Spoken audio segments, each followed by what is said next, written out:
اللهم محمدا في جميع أفعاله ومحمد اللهم صل عليه مع صحبه وآله صلاة تكون لك رضاء ولحقه أداء. أما بعد، رسول صلى الله عليه وآله وسلم د سیرت درود څلوېښتمه برخه. په تېره برخه کې مو د مبارزې معنا بیانوله چې مبارزه دې ته ویل کېږي چې دوه پهلوانان یو په بل مقابله سر کوي، د هغه وروسته بیا عمومي جنگ شروع شي. خو دغه مبارزه د جنگ په شروع کې به کېدله او تر مبارزې وروسته به لښکر پر لښکر حمله وکول، عمومي جنگ به شروع شي. دغه قسم مبارزې په ډېرو غزاو کې سوي دي او بیا چې هر وخت مبارزه یا پهلواني وویل شي، دغه د دوو پهلوانانو یو په یوه جنگ ځین مراد دی. نو د بدر د جنگ تر شروع د مخه د کفارو له طرفه درې پهلوانان راووتل چې دغه نفر د قریشو د هغه شو پهلوانانو او سردارانو څخه ول او ټوله د یو کورنۍ څخه ول. دغه نفر یو عتبه ابن ربیعه او بل د ورور شیبه ابن ربیعه او دریم د عتبه زوی چې ولید ابن عتبه و. درې نفره چې د قریشو مشران هم دي نو میدان ته راووتل او وی ویل چې څوک مبارزه کوي.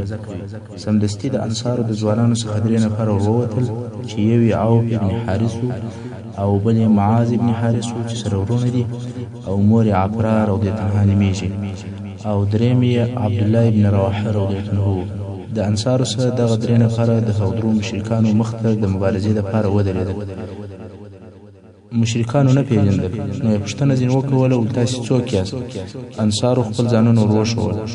هر یو خپل نوم یاد کړي.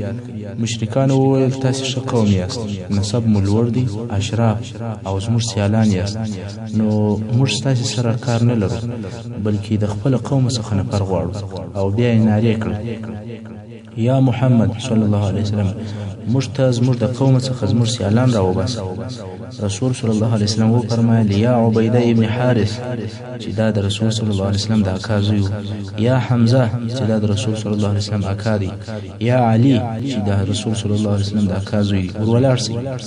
دغه ټول د رسول صلی الله علیه وسلم هغه نږدې اقربا دي. رسول صلی الله علیه وسلم اوله قرباني په خپلو اقرباو ورکوي. دغه درې نفر ورووتل. کله چې د کفارو مخ ته ودرېدل، هغه ورته وویل تاسې څوک یاست؟ دوی هر یو خپل نوم ور یاد کړي. کفارو وویل هو تاسې زموږ سیالان یاست. اوس نو د دوی په مابین کې جنگ او مبارزه شروع شوه. عبیده رضیالله عنه چې په عمر تر ټولو زیات و د عتبه سره مقابل شو، حمزه رضیالله عنه د شیبه سره مقابل شو او علی رضیالله عنه د ولید ابن عتبه سره مقابل شو.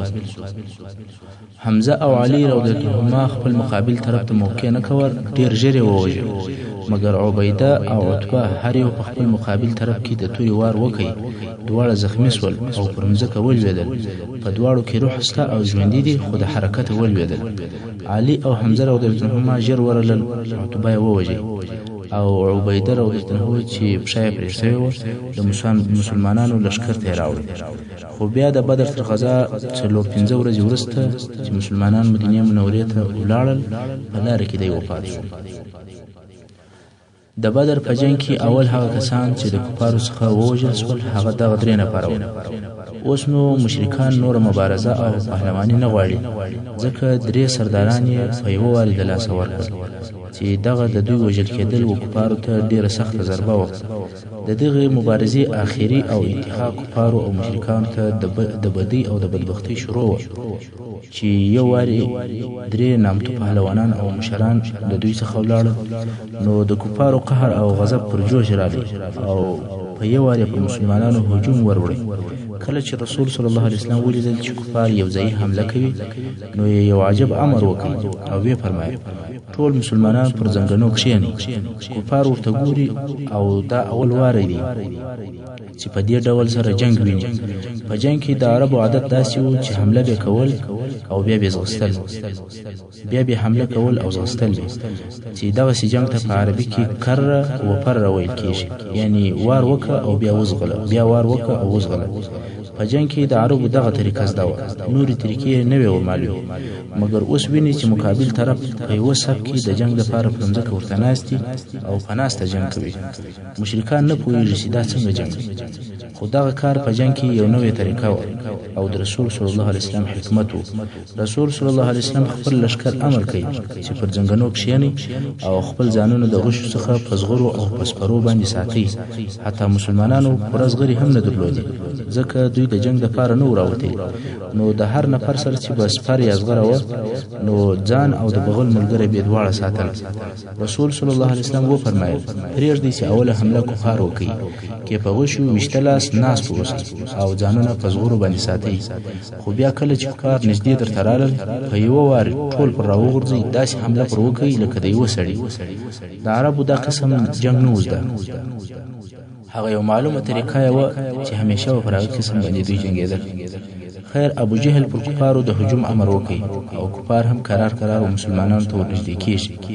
بیا ابو جهل امر وکړي چې په غشو یې ولي پر مسلمانانو د هره طرفه غشي اوري او مسلمانان د زغرو په واسطه ځانونه ساتي. په دغه وخت کې د حضرت عمر رضی الله عنه پر مریي باندې چې مهجع نومېدی یو غشی ومشتی او شهید شو.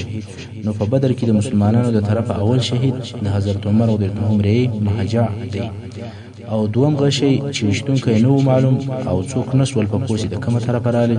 پر حارثه ابن سراقه رضی الله عنه باندې ومشتی او هغه هم شهید شو.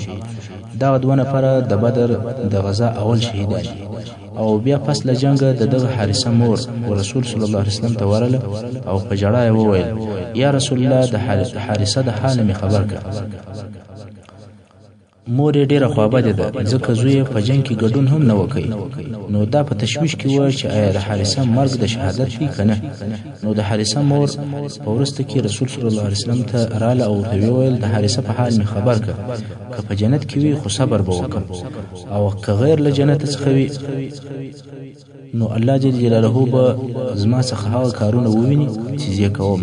مقصد یې ژړا او د ځان وهل او کالي څیرل او دغسې کارونه ول چې دا کارونه تر دې وخته پورې نه ول حرام سوي. رسول صلی الله علیه وسلم یو ډېره لو خبره ورته وکول. هغه داسې چې ورته ویې فرمایل یا ام حارثه ویحکې آیا ته لیونۍ سوې د الله سره یو جنت نه دی بلکې 8 جنتونه دي او ستا زوی د دغه جنتو څخه فردوس اعلی ته رسېدلی دی. تاسې دې خبرې ته فکر وکړئ. هغه څوک چې په فی سبیل الله جنګ کې د اعلاء کلمت الله دپاره ووژل سي ځای او مقام یې جنت الفردوس دی. نو ام حارثه خوشحاله سوه او بیا روانه سوه. اوس چې د کفارو له طرفه هجوم شروع شو او مسلمانانو ته ښه ورنږدې سول رسول صلی الله علیه وسلم امر پر وکړي چې اوس نو جنګ شروع کړي. اصحاب کرامو هم په جنګ باندې شروع وکول. رسول صلی الله علیه وسلم د جنگ امریت او قومندانانو ته وروسپارل او رسول صلی الله علیه وسلم هغه خپل ځای ته چې د لښکر تر شا جوړ سوی و د ابوبکر صدیق رضی الله عنه په ملګرتیا باندې ولاړی. هلته لمونځ او دعا کوي ځکه چې اوس جنگ شروع دی او د جنگ مسؤلیت د هغو قومندانانو پر غاړه دی چې رسول صلی الله علیه وسلم وظیفې ورسپارلې وي. دلته په عریش کې رسول صلی الله علیه وسلم لاس پورته کوي او خپل رب ته دعاوې کوي. وای الهي هغه وعده چې را سره کړې دي هغه را پوره کړه. دغه د دې دعا په وخت کې هلته جنگ ډیر شدید شو او د جنگ ژرنده په ډیره تیزی سره ګرځېدل. د تورو شرنګیو جنگ و هغه خپل اعلی مقیاس ته ورسېدی. دلته رسول صلی الله علیه وسلم په خپل دعا کې وایي الهي که ته نن ورځ دغه مسلمانان هلاک کړې بیا نو په مځکه کې ستا د عبادت لپاره څوک نه پاتې کېږي. رسول صلی الله علیه وسلم دعا کوي خپل رب ته عجز او زارۍ کوي. دونه عجز او دعا یې وکوله چې تر دغه دمخه یې هیڅکله په دعا کې دونه ډیروالی او عجز نه و کړی. په دعا کې لاسونه دونه لوړ نیولي ول چې د مبارکو اوږو څخه یې پټو ولوېدی. ابو بکر صدیق رضی الله عنه چې د ډیر نرم زړه خاوند د رسول صلی الله علیه وسلم په ټوی د رسول صلی الله علیه وسلم پر اوږو باندې ورپورته کوي او وی ویل یا رسول الله قسم په الله چې ستا رب تا نه کښته کوي او نه دي خواري. دغه دعاوې دي بس دي او کافي دي. بس ته خپل رب ته د ډیرې زارۍ او عجز وکړي. په دغه وخت کې الله جل جلاله ملائکو ته امر وکړي چې د مؤمنانو نصرت او مرسته وکړي لکه چې الله جل جلاله په سورة انفال 12 نمبر آیات کې فرمایي اعوذ بالله من الشیطان الرجیم إذ يوحي ربك إلى الملائكة أني معكم فثبتوا الذين آمنوا سألقي في قلوب الذين كفروا الرعب یعنی ای محمد صلی الله علیه وسلم هغه وخت در پیاد ک چې ستاره ملائکه ته وحی وکولې چې مؤمنانو ته وایست بشکه په مرسته او نصرت سره زستا سره نو ای ملائکو تاسو هغه کسان ثابت کړئ چې مؤمنان دي او جربه د هغو کسانو په زړه کې بیره ورواچوم چې کافران سوي دي او الله جل جلاله خپل رسول صلی الله علیه وسلم ته وحی نازل کړي چې زب زر ملائکی پر لپسې تاسو د مرستې لپاره درولېږم چې د سورۃ الانفال په 9 نمبر آیات کې الله فرمایي أني ممدكم بألف من الملائكة مردفين بشکه ز پزور ملائکو چې پر لپسې به درتلونکي وي ستاسو سره مرسته او کومک کوم یعنی په یو وار سره نه درځي مردفین یعنی یو په بل پسې درځي په دغه وخت کې رسول صلی الله علیه وسلم لکه پریشانی چې جوړي او به سر راپورته کوي او وی فرمایي یا ابابکر زیری در کوم دغه جبرائیل دی او رالی او د آس پر شوې ګرځ پروت دی په بل روایت کې راغلی دی چې رسول صلی الله علیه وسلم فرمایي یا ابابکر زیری در کوم د الله جل جلاله نصرت رالی دغه جبرائیل علیه السلام دی چې د آس قیزه نیولې او د آس پر شوې ګرځ پروت دی ملائکه راغلي چې په دغه جنگ کې ګډون او اشتراک وکړي د بدر تر خزا د مخه په هیڅ جنگ کې ملائکه داسې ګډون نه دی کړی چې جنگ دی هم کړی په هیڅ جنگ کې او هیڅ کله داسې نه ده پیښه شوې چې ملائکه دی جنگ کړی مګر په غزوه البدر کې چې اوله معرکه او اول جنگ دی نو په هغه کې ملائکه جنگ هم وکړي ځکه دا د حق او د باطل په منځ کې اول عظیم معرکه او جنگ دی او چې د اول وار د پر پیښیږي او بیا رسول صلی الله علیه وسلم د عرش د دروازې څخه په داسې حال کې راووته چې زغره یې اغوسته او دغه آیت شریف وایي سيهزم الجمع ويولون الدبر چې دا د سورۃ القمر 45 نمبر آیات ژر دی چې دغه جمع او ټولیو او د دې ګروپانو مخ به مات سي او مسلمانانو ته په جنگ کې شاوي وروګرځي او بیا رسول صلی الله علیه وسلم د مځکې څخه یو مټ خاورې واخستې او د قریشو و طرف ته مخ واړوي او وی ویل شاهت الوجوه او دغه خاورې د کفارو په طرف باندې وروګرځولې د مشرکانو د لشکر ځینې کفار چې بیا په وروسته کې مسلمانان شوي دي هغه وایي په والله په موږ کې داسې څوک نشو پاته چې سترګو پزې او خولې ته دې دغه خاورې او ډبرې نه رسېدې او هر یو د دغه خاورو په سبب خپلې سترګې مشلې او د خاورو څخه ځانونه صفا کول چې د دې وشتلو په باره کې الله جل جلاله د سورۃ انفال په 19 نمبر آیات کې فرمایي وما رميت إذ رميت ولكن الله رمى یعنی ای محمد صلی الله علیه وسلم کله چې تا دغه وشتل وکول دغه وشتل تا نه دی کړی مګر الله جل جلاله دغه وشتل کړی و ځکه د بشر وشتل داسې نه وي چې یو مټ خاورې دی د پوره لشکر وسترګو ته ورسوي دغه وشتل د الله جل جلاله وشتل و چې دغه جنگ بشر یا مسلمانان په دې جنگ کې کم د دوی کړه وړول دا دوی فقط یو علول او یو وسیله و په حقیقت کې دغه جنگ ترتیب او نقشه ټول د الله جل جلاله د طرفه څخه و رسول صلی الله علیه وسلم خپل اخري اوامر لشکر ته صادروي او وی فرمایي ټینګ ودرېږي قسم په هغه ذات چې د محمد صلی الله علیه وسلم نفس د هغه په اختیار کې دی هر هغه څوک چې نن ورځ د کفارو سره جنگ وکړي او په داسې حال کې ووژل شي چې پر دشمن باندې ورهي وي او د تیښتې په حال کې نه وي الله جل جلاله به خامخا هغه څوک جنت ته داخل کړي او وی فرمایل هغه جنت ته ورولار سي چې بر یا عرض د اسمانو او ځکو پر اندازه دي دلته یو صحابي ولاړو چې نوم یې عمیر ابن حمام رضی الله عنه او څو دانې خورما یا کجوري په لاس کې وي چې خوړلې هغه ویل یا رسول الله څنګه دی وویل رسول صلی الله علیه وسلم فرمایل یا عمیر والله یو ستاسو څخه نه وجل کیږي مګر هغه به داسې جنت ته داخليږي چې عرض یې د ځمکې او د اسمانو پر اندازه دي عمر رضی الله عنه ویل بخین دا یو عربي جمله ده او هغه وخت ویل کیږي چې چاته ډیره خوشحالي او ښېګڼه ورسیږي نو عمر رضی الله عنه ویل بخین رسول صلی الله علیه وسلم فرمایل دا جمله دی ولی وویل ده وویل چې زما او د جنت په مابینځ کې بل شی نسته بېله دغه چې دغه کفار مې ووژني والله یا رسول الله زما دا امید دی چې زه به د دغه جنت د اهله څخه سم رسول صلی الله علیه وسلم وفرمایل هو ته د دغه جنت د اهله څخه یې عمر رضی الله عنه هغه کجوري یا خرماوي وغورځولې او وی ویل که زه دونه صبر وکړم چې دا خرماوي خورم دا ډېر اوږد ژوند دی نو هغه د لاس خرماوي وغورځولې او پر کفارو یې حمله وکوله دوی هم ووژل چې په اخر کې بیا دی هم شهید ووژل شو دا د رسول صلی الله علیه وسلم پر اطاعت او د جنت پر حاصلولو د صحابه کرامو حرص و دونه صبر یې ونه کړ چې د لوږې په حالت کې دغه څو دانې خرماوي وخوري بلکې وی ویل چې دا ډېر اوږد ژوند دی او د دغه څو دانو خرما وخوړل ما د جنت څخه ځنډوي د مسلمانانو اطاعت او د جنت شوق دغسې وي چې فی سبیل الله شهادت ته ورځغلي که څه هم په وږي نستره وي دغه رنګه عوف ابن حارث چې مور یې عفرا وه د رسول صلی الله علیه وسلم څخه یې پوښتنه وکول ولیا رسول الله رب جل جلاله د بنده پر کوم حال د خوښۍ څخه خاندي یعنی الله جل جلاله د بنده پر کوم حال باندې ډیر خوشاله کیږي رسول صلی الله علیه وسلم وفرمایل د دشمن په منځ کې چله څور غوټه سي او پر او دغه هغه زغره چې اغوستي و هغه وکشل او وی غرزوله تر یې واخستل او پر دشمن باندې ورننه وتی تر هغه یې جنگ کوي چې شهید ووژل شو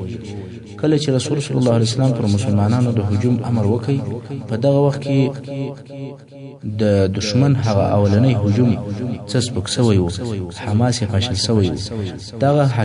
حکیمانه نقشه وه چې د مسلمانانو د موقف پر لوړېدلو یې ډېر اثر وکړي ځکه مسلمانان د خپل حربي قوت په شروع کې ول د مخه دوی ناست ول خو اوس یې د خپل اعلی قمندان په امر سره په یوه داسې یوځایي هجوم سره شروع وکول چې دغه هجوم و دشمن ته ډیر تریخ و نو مسلمانان د دشمن په صفو کې پر لاوښتل او د هغو غاړې پرې کولې او دی بیا نور هم نشاط او حماس ورزیات کړي چې رسول صلی الله علیه وسلم یې ولیدی چې زغره یې اغوستې ده او ولاړ دی او په پوره یقین او په صراحت سره وایي سيهزم الجمع ويولون الدبر ژر ده چې د کفارو ډله او ټولۍ به ماته وخوري او دوی به خپلې شاوې د ماتې او د شکست په حالت کې مسلمانانو ته وروګرځي نو مسلمانان ډېر شدید جنگ کوي او ملائکو یې هم مرسته کول د بدر په غزا کې ملائکو داسې ګډون کړی دی چې جنگ یې هم کوي ځکه پس له هغه څخه چې جنگ خلاص شو رسول صلی الله علیه وسلم وفرمایل که غواړئ هغه کسان چې تاسې وژلي دي او هغه کسان چې ملائکو وژلي دي دا سره وپېژنئ نو د وژل شوو کسانو په غاړو او په ګوتو کې د سوځلو په اثارو او په علامو پسې وګورئ پر هر مړي که د سوځلو علامه موجوده وه هغه ملائکو وژلي دي ځکه د ملائکو سره د اور تورې ورسره وي هغه یې جنګ کوي صحابه کرام وایي چې موږ په وژل شوو کسانو کې وکتل رښتیا هم هلته داسې کسان ول چې سوځل سوي وبول ابن سعد د اکرمه رضی الله عنه څخه روایت کوي او وایي چې په دغه ورځ د یوه سړي سر پرې شو خو دا به نه وه معلومه چې چا ووهي عبدالله ابن عباس رضی الله عنه وایي چې د مسلمانانو یو سړی د مشرکانو په یوه سړي پسې ځغستل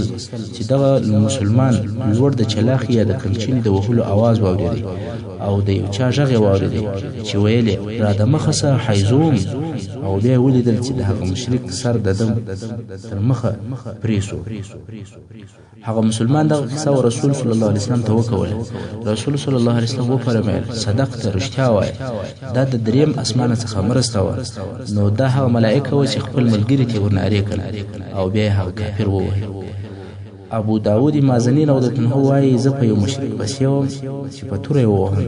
د مخه تر دې چې زما توره ورورسېږي د ده سر په هوا سو وایي زه پوه سوم چې دا د بل چا اواز و چې سر یې ورپرېږدي مقصد دا چې د بدر په غذا کې ملائکو عملي ګډون کړی دی بې له بدره بل هیڅ داسې جنګ نشته چې په هغه کې د ملائکې په خپله جنګ وکړي فقط دغه یو د بدر جنګ دی چې ملائکو اشتراک او عملي ګډون پکې کړی دی خو د حنین په ورځ ملائکو د جنگ میدان ته حاضری کړې ده او را حاضر شوی دي خو جنگ یې نه دی کړی او دا هم باید وویل شي چې نصر او بری یوازې او یوازې د الله جل جلاله د طرفه دی نصر د ملائکو د طرفه نه دی په جنگ کې د ملائکو ګډون د مسلمانانو د پاره فقط یو اطمینان او زیری وو چې مطمئنه اوسي کامیابی ستاسو ده شکست نه خوري مګر نصر او بری چې دی او کامیابی هغه د الله جل جلاله د طرفه ده لکه په سورۃ آل عمران کې یو سلو شپږم نمبر آیات کې الله جل جلاله فرمایي اعوذ بالله من الشیطان الرجیم وما النصر إلا من عند الله العزيز الحكيم یعنی مرسته او مدد بری او کامیابی نسته مگر د قوي او حکیم الله جل جلاله د طرفه څخه نور ټول شان فقط اسباب دي اوس په دا بیان درته وسی چې ابلیس علیه اللعنه د جنگ د میدان څخه ووته لکه د مخه چې مدرته وویل چې ابلیس علیه اللعنه د سراقه ابن مالک په قیافه او په شکل کې د مشرکانو سره راغلی او د اول ورځ څخه بیا تر اوسه د مشرکانو سره نو جلسه اوس چې ملائکه او د هغه کارونه ولیدل چې په مشرکانو یې کول د جنگ میدان پریښوي او رهیسو حارث ابن هشام چې تر اوسه هم پر شیطان باندې د سراقه خیال کوي هغه پر ور مشتي ولچيري دي ابلیس پر جګر ووهي هلته وغورځوي او په تیښته شو مشرکان ورته ویل یا سراقه چیري دي آیا ته نه ویل چې زه ستاسو ملګری یم او ستاسو څخه نه جلا کېږم ابلیس وویل چې زه هغه څه وینم چې تاسو یې نه وینئ زه د الله څخه بیریږم او الله جل جلاله د سخت عذابو خاوند دی او بیا په تیښته ولاړ د مشرکانو یو ملګری چې ابلیس علیه اللعنه او هغه کم شو او د مشرکانو په لشکر کې د ماتي او د ورختایي علامې ښکاره شوې د دوی صفونه د مسلمانانو د سختو حملو په مقابل کې نړیږي او ماتیږي د بدر جنگ وپای او اخر ته نږدې کیږي د مشرکانو څخه یو په متفرقه ډول د جنگ د میدان څخه وځي او مسلمانان بیا په پسیدي یا وژني یا بنديانوي مګر کله چې د دې امت فرعون او لوی توغی ابو جهل په خپل لشکر کې د اضطراب علامې ولیدې نو یې کوشش کوي چې دغه دریګو کوټه دغه قوي سیل په مخ کې ودري او غوښتل چې خپل لشکر ته دلاوري ورکړي نو یې په کبر او په غرور سره خپل لشکر ته وویل پام کوئ د سراقه خیانت او تیښته په تاسو کې وارخطایي نه کې پیدا هغه د محمد صلی الله علیه وسلم سره دغه وعده درلودله او پام کوئ چې د عتبه او د شیبه او د ولید مرګ مو وارخطا نه کې د هغو څخه تلوار وشو زما دی په لات او پوزا سره قسم وي چې موږ به تر هغه د دې ځای سولار نشو ترڅو چې دوی پرسیانو ونه تړو او زه نه غواړم چې تاسو څخه دی یو څوک د دې یو نفر ووجني یعنی وجنه یې ما بلکې دغه شی ژوندۍ نسی دا د دې لپاره چې دوی د دوی د بد عمل جزا وروشي خو ډیر ژر دته د خپل طغیان او د تکبر د لوی او د خودبینی حقیقت وښکاره شو لږ وخت نو تیر شوی چې د لشکر د مسلمانانو د هجوم مخته د دوی لشکر سره وپاشل شو په خپل د ابو جهل پر شاوخوا د مشرکانو دون ډلې د ساتنې لپاره ولاړې وي لکه پردسي د تور قفس راګرځېدلې وي او د نیزو ځنګل پر جوړ شوی مګر د مسلمانانو توپانی هجوم دغه د تور قفس سره وپاشي او هغه د نیزو ځنګل چې هغه وریبي او سرکشه ابو جهل ښکارا شو مسلمانانو دی ولیدي چې پر آس پور دي او شاوخوا ګرځي خو مرګ په دې انتظار و چې د ویني د دوه انصاري ځوانانو د لاس وچشي اوس به د ابو جهل علیه اللعنه وجل د تبعیان د انصار څخه دوه نوي ځوانان چې یو معاذ او بل معاوذ یا معاوذ نومېدی محترمو د سیرت په کتابو کې په دغه نومو کې اختلاف شته څوک وایي چې معاذ او عوف نومېدل چې دواړه د افرار او د طلحه زامن ول او څوک وایي چې د یو نوم معاذ چې د عمرو بن جموح زوی و او بل معاوذ چې د افرار او د طلحه زوی و خو موږ بدل ته هغه روایت بیان کړو چې معاذ او معاوذ نو د انصارو څخه دغه دوه نفره چې یو معاذ او بل معوذ نومېدی د لږ عمر او تازه ځوانان ول. عبدالرحمن ابن عوف رضی الله عنه وایي د بدر په ورځ زه د مسلمانانو په صف او په قطار کې ولاړم، خپل راسته او چپه طرف ته مې وکتل. دغه دوه نوي ځوانان مې یو پر یوه طرف ولاړ او بل پر بل طرف، چې د یو عمر تقریبا 15 کاله او د بل عمر 14 کاله را معلومېدی. دا هغه هلکان دي چې د جنگ په شروع کې کله چې عتبه او ولید د مبارزې دپاره پهلوانان وغوښتل دوی ورووتل و جنگ ته ډیر په شوق کې دي. نو عبدالرحمن ابن عوف رضی الله عنه وایي کله چې جنگ شروع شو ما خپل شاوخوا وکتل، خو دا دواړو څنګو او بغلو ته مې د لږ عمر ځوانان هلکان ولاړ دي. زما په زړه کې دا غوښتنه او ارزو پیدا شوه چې کاشکې مې څنګ ته تر دوی څه پاخه او مشران نفر ولاړ وای. داسې څوک وایي چې په جنګ کې عادت او تجربه درلودی، خو دوی داسې هلکان دي چې په خپل عمر کې د اول وار دپاره د جنګ میدان ته راوځي. صحیح د ځوانان دي، احساسات او حماس لري، خو د جنگ شوقیان هم دي، مګر د دوی په ژوند کې دا اول وار دی چې په جنگ کې دوی ګډون کوي او د جنگ تجربه نه لري. خو دغه د دې ځوانانو څخه یو ځوان را نږدې شو او قرار یې په غوږ کې راته وویل، ځکه دی نه غواړي چې د هغه بل ملګری واوري. نو د په غوږ کې راته وویل چې اکا ته ابو جهل پیژنې؟ ما وویل هو. ولې؟ هغه څه پکې؟ ده ول اورېدلي مې دي چې ابو جهل هغه څوک دی چې رسول صلی الله علیه وسلم ته تر هر چا زیات ازار ورکړی. ما ورته وویل هو دا خبره صحیح ده. نو ده وویل چې راویښه. ما ورته وویل څه پکې؟ دا ځوان راته وویل قسم مې دي په هغه ذات وي چې زما نفس او اختیار د ده په لاس کې دی، که مې ولیدی تر هغو به زما سایه د ده د سایې څخه نسي جلا،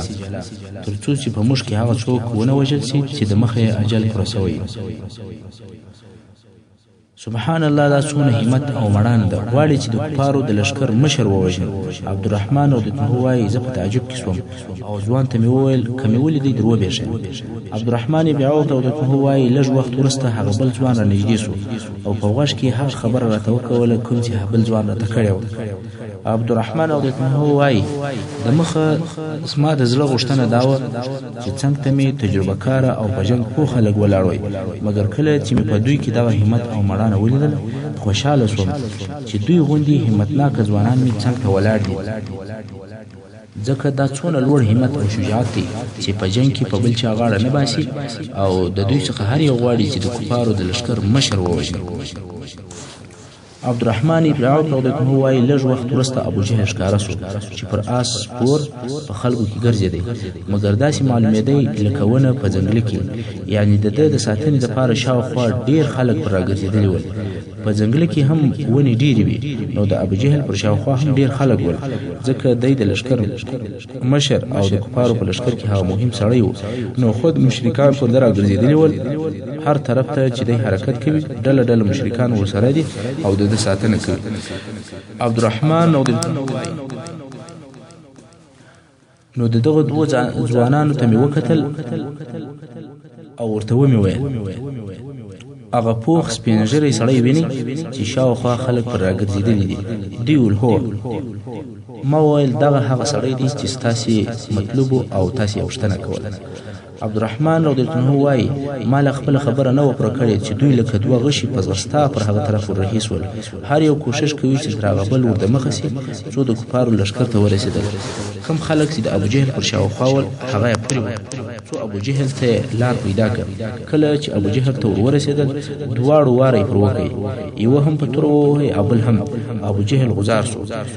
دا د برېښنا په شان یو ناڅاپه حمله وه، تر څو چې خلک پوهېدل چې څه کیسه ده، دوی خپل مقصد حاصل کړی و. د کفارو لشکر په حیرت کې دي،